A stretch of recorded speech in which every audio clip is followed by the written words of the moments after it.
ஆஹா கல்யாணம் சீரியல் இன்னைக்கு எபிசோடில் மகா ஐஸ்வர்யா எல்லாருமே சேர்ந்து குடும்பமாக கோடீஸ்வரி வீட்டுக்கு விருந்துக்கு வராங்க.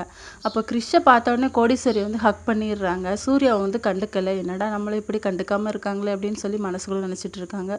கௌதம் கிட்ட நீங்கள் இதான மாப்பிள்ள ஃபஸ்ட் டைம் வரீங்க வாங்க அப்படின்னு சொல்லிட்டு உள்ளே இன்வைட் பண்ணுறாங்க. கிறிஷ் வந்து வீட்டில் இருக்க எல்லாருக்குமே வாங்கிட்டு வந்து திங்ஸை கொடுக்குறாங்க. வீட்டில் இருக்க எல்லாருமே செம ஹாப்பி. அதுக்கப்புறம் சாப்பாடுக்கு எல்லாமே ரெடி பண்ணிக்கிட்டு இருக்காங்க. கிறிஷும் ஹெல்ப் பண்ணுறாங்க. உடனே சூர்யா மனசுக்குள்ள நினச்சிட்டு இருக்காங்க, நம்ம எப்படி காய்கறியாக வெட்ட முடியும் அப்படின்னு சொல்லிட்டு யோசிச்சுட்டு இருக்காரு. மகா வந்து அம்மா நான் கிறிஷ் கூட யூஎஸ் போகிறேம்மா, அங்கேயே ஒரு வேலை பார்க்க போகிறேம்மா அப்படிங்கிற மாதிரி சொல்கிறாங்க. அந்த வெல்கம் லெட்டரை கொண்டு சாமி ரூமில் வை, பிறவை எடுத்துக்கலாம் அப்படிங்கிற மாதிரி சொல்கிறாங்க. சூர்யா வந்து மனசுக்குள்ள நினச்சிட்டு இருக்காங்க, அந்த வெல்கம் லெட்டர் இருந்தால் தானே நீ அங்கே போவ அப்படின்னு சொல்லிட்டு அதை எடுத்து கிழிச்சு போட்டுறாங்க. எல்லாருமே பார்த்துடுறாங்க, உன் மேலே பொசசிவ் இருக்குது அப்படின்னு சொல்லிட்டு. அதுக்கப்புறம் எல்லாருமே உட்காந்து சாப்பிட்டுட்டு இருக்காங்க. அப்போ சூர்யா நினைக்கிறாங்க, இந்த கிறிஷ் பையன் எப்படி மகா பக்கத்தில் தான் உட்காருவான், நம்ம அதை விடக்கூடாது அப்படின்னு சொல்லிட்டு. ஆனால் கிறிஷ் வந்து உட்காந்துடுறாரு.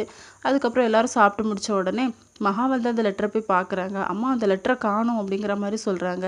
சூர்யா வந்து அது எப்படி கிடைக்கும், நான் தான் அதை கிழிச்சு போட்டேன்ல அப்படின்னு சொல்லி யோசிச்சுட்டு இருக்காரு. அப்புறம் கிறிஷ் சொல்கிறாங்க, அதெல்லாம் பிரிண்ட் எடுத்துக்கெல்லாம் கவலைப்படாது அப்படின்னு சொல்லிட்டு. இதோட இன்னைக்கான எபிசோட் முடியுது.